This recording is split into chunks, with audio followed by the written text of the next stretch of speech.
That bill is set down for first reading.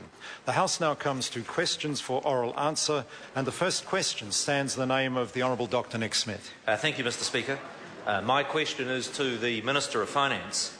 How did Budget 2002 contribute to the Government's long-term program to build a more competitive economy? I think it's 2012. Well, so long as the Minister of Finance understands his Budget 2012, the Honourable Bill English. Mr Speaker, the 2012 budget set out the next steps in the Government's program to build a long-term sustainable growing economy based on more exports, higher savings and more effective investment. In particular, the budget continues an extensive program of investment in infrastructure, further development and refinement and accessibility to our skills system, and a significant investment in science and innovation, as well as significant progress in improving our public services.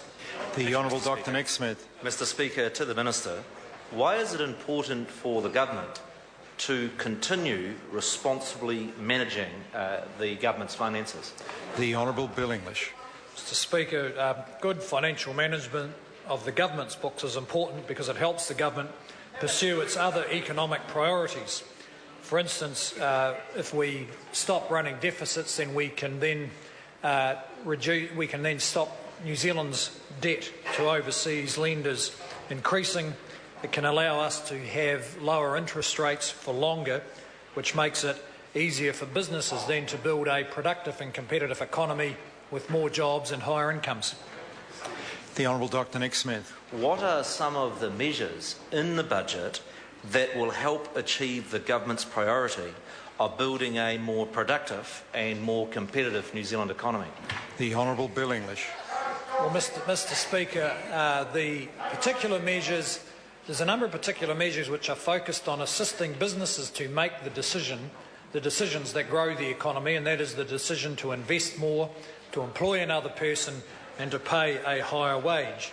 That is why the Government continues to invest in infrastructure, but in particular in the rollout of ultra-fast broadband, which will support businesses, extensive investment in further innovation and research focused on the manufacturing and high-tech industries, and further refinement of our skills system so that it is providing younger people with the skills which will make them competent citizens and enable them to take part in the kind of further training that enables them to get jobs in new industries. The Honourable David Parker. Did he say in his budget speech in 2011 that budget built, and I quote, a platform for faster growth, more jobs and higher incomes? And do his forecasts in Budget 2012 in fact show lower growth, fewer jobs and lower incomes than he projected in 2011? The Honourable Bill English. Well, Mr Speaker, in the first place, as I pointed out to the member, under New Zealand statute law, Treasury makes the forecasts, and those forecasts represent their best professional judgment at the time when there is great uncertainty around the world.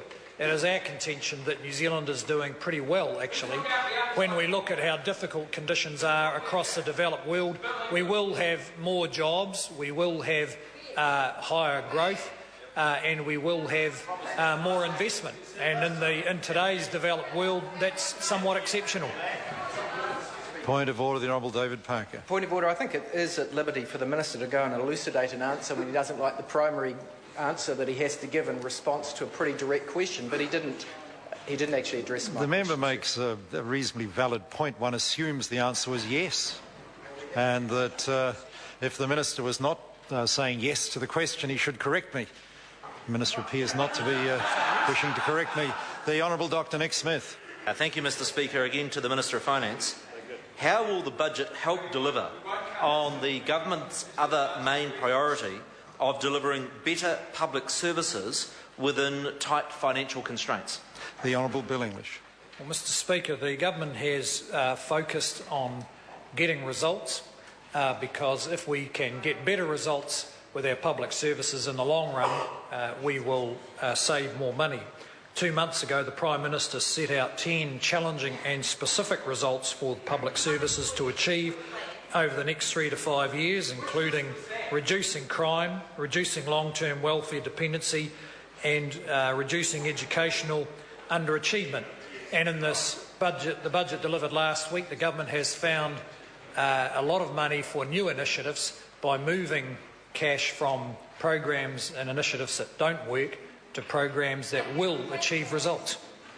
The Honourable Dr Nick Smith. Again to the Minister of Finance. What reports has he seen in reaction to last week's budget? The Honourable Bill English. Well, Mr Speaker, there's been a range of reports and opinions, some of them particularly from ratings agencies quite positive, but the verdict that I thought was appropriate was the so-called average family published in the Auckland media, who thought it was a sensible budget for difficult times. Question number 2, the Leader of the Opposition, David Shearer. Thank you, Mr Speaker.